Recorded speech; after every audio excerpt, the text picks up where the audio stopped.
Ayan, unboxing po tayo ngayon ng UTP cable. Ito ay pang outdoor na UTP cable na nabili namin sa Shopee. Sa halagang 1,512 kasama na po yung shipping doon. Pero ang original price niya sa post ng store is 1,615. Hindi pa kasama yung shipping doon. Pero yun nga, nakuha namin lang ng 1,512 kasama na yung shipping. So ito ay pang outdoor at ginagamit namin ito na red cable dito sa aming mga receiver na nilalatag namin sa aming mga nilalagyan ng internet. So tara natin, umpisa na natin itong i-unbox. Ayan, atin ang impusihang buksan itong UTP cable na to. Tingnan natin kung tama ba yung napadala nitong si seller.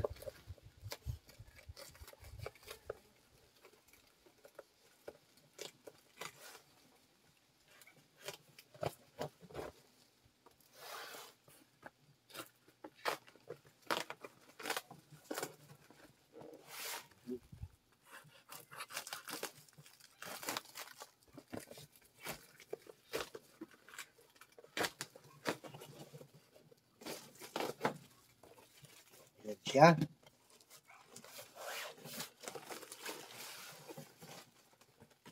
Ayan.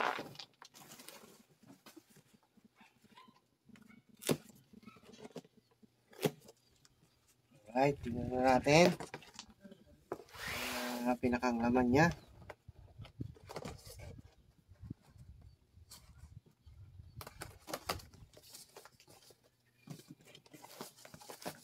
Alright.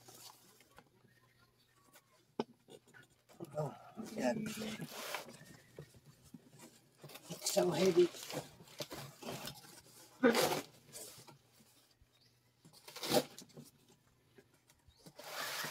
Heavy siya.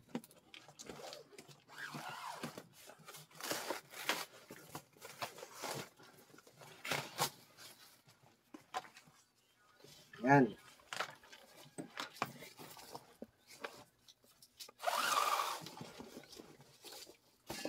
Ayan mga lods, yung aming nabili na UTP cable. Nakabitbit pa siya. Tanggalan natin ang balot. Kaso hindi siya naingatan ng courier, ano? Parang na-deform yung kanyang lagayan. So ito ay pang outdoor, waterproof, category 6. Ayan.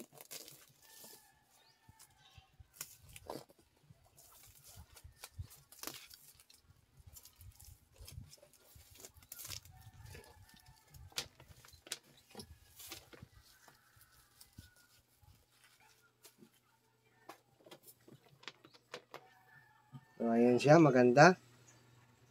Maganda yung klase ng pagka-cable niya, no? Hindi siya yung sobrang tigas.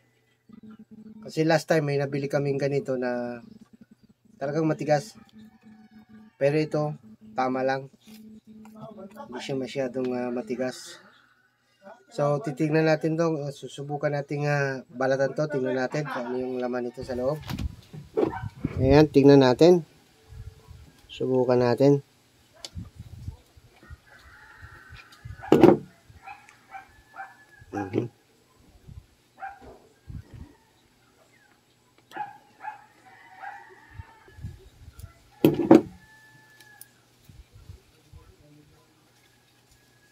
Oh, ayan siya mga lods.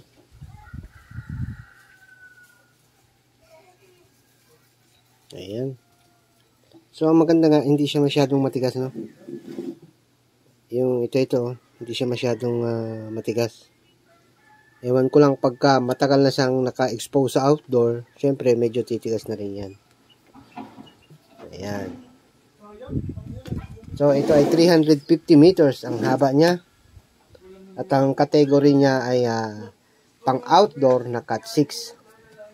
Waterproof siya. Ayan. So, nabili namin yan mga lods sa Shopee at kami naka-discount ng malaki. So, ilalagay ko sa description ng video na to ang link kung saan namin ito nabili na store dito sa Shopee. At saka ito nga pala, no, maganda rin pala itong pang crimp. Itong crimping tool na to.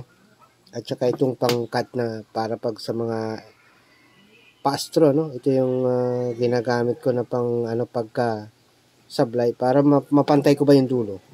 Kasi minsan pag-cut natin yan, no? At di pa natin nababalatan. Pagka na-align na natin itong mga color coding yan, no? Na-set na natin. Hindi siya magpapantay ba? So, yung ganito, maganda pang cut. Mura lang, 50 pesos lang to. At talagang napakatalas din yan. Pang multi-purpose ito na cutter. So, laki na tulong din ito sa akin mga lods. Ito nga, nagandahan ako dito talaga. Kaysa dun sa mga dati kong pang crimp, talagang saglit lang nasira kagad. Ito medyo matagal ko na rin gamit. Mga ilang months na rin. At may lock din siya dito. Ayan. Ayan. Maganda siya. So, pacheck na lang mga lods ang description ng video na to upang makita nyo kung saan ko nabili itong mga gamit na to para dito sa aking pang P2P.